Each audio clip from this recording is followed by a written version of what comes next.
Hello, welcome back to another video. We're looking at, in this series, we're sort of looking at how we can navigate having all our group gatherings and all our Sunday services and all that kind of thing cancelled just now, just due to the virus and all the things that are going on. So in this video, we're going to look at how can we navigate, like house groups and keeping people in contact with each other.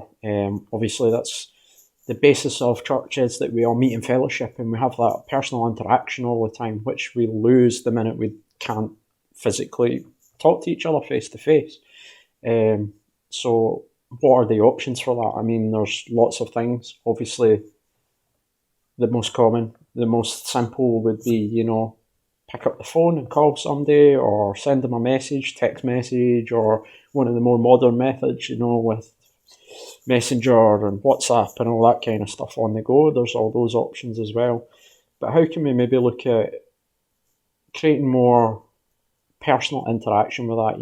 Looking at video calling and how we can utilise that as well. There's quite a few platforms out there for doing it.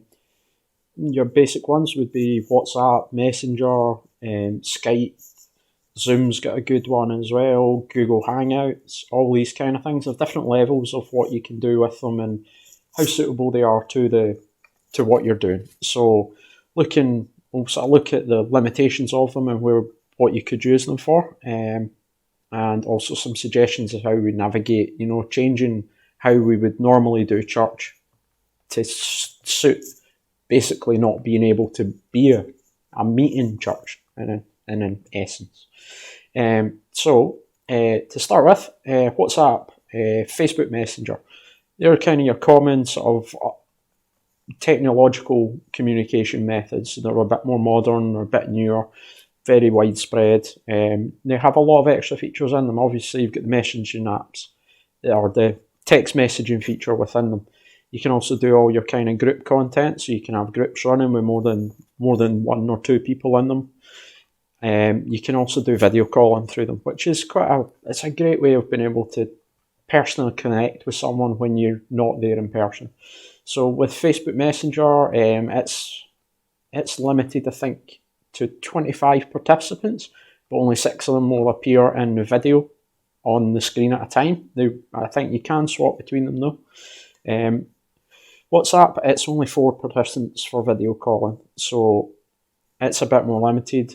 Still a great tool. Obviously, WhatsApp's got all the security, all the encryption, all the safety and all that kind of stuff that's wrapped around it, which is a great bonus point for it and would be probably a preferred method for like house groups and stuff anyway, to have groups in there so they can communicate anyway through the week to talk about stuff.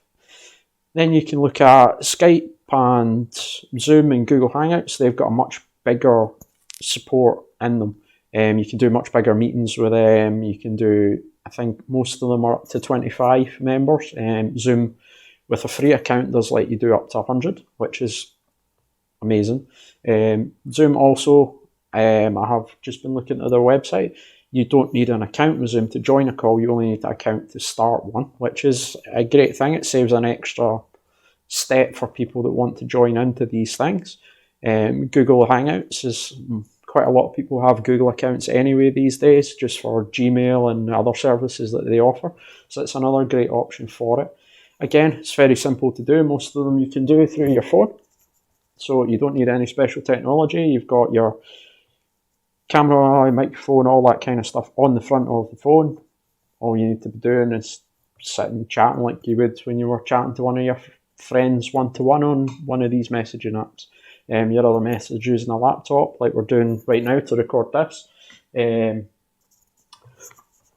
Webcam, I've got a headset plugged in. It was a headset that came on my phone. There's no special technology here. That's purely just because it's more comfortable for me to wear. Don't need to use it. You can use a microphone that's built into your webcam. Simple, easy to do. I would say these kind of things are great for a multitude of things.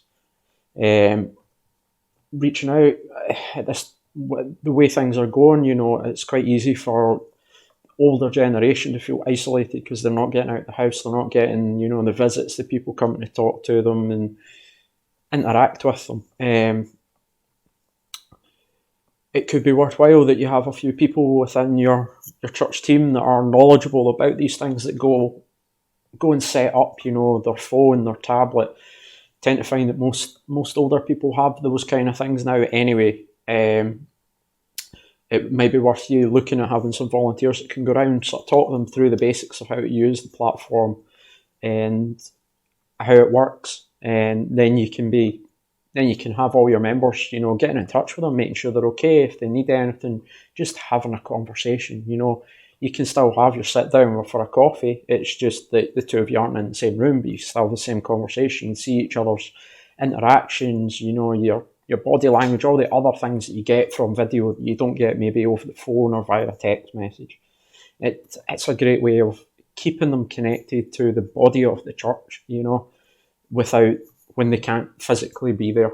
It's also another option you can look at is with these bigger systems that can hold, 10, 25 people, you could run your house groups or your life groups like that. There's no reason, just because you might choose not to meet in the same room, that you can't have your live groups or your house groups via those kind of methods. You can all just be sitting down in your own living rooms with a tablet sitting on the coffee table or whatever, and you can all go through the material. You can chat to each other, see how your week's going, share prayer requests with each other privately rather than publicly on Facebook or whatever. Help each other out, discuss whatever the message was from that week, and all the questions and all that kind of stuff. Another great option for it, may choose that it may be dependent on the person or the group individually, how they all manage that. You probably find that some of them already have WhatsApp groups or Facebook groups anyway that they all chat in, just to organise whose house they're going to that week or whatever. Maybe worth suggesting that if they have those groups, they try out these features and feed it back to you. It might be something that you promote in the future as well. Just now is a great opportunity for you to try all these things. Reach out to the older generation, find out what technology your members have got, get personally in touch with them, find out, have they got a tablet, have they got a phone, do they need one, would they be open to using one? Then be looking at, can I set up a volunteer team that will,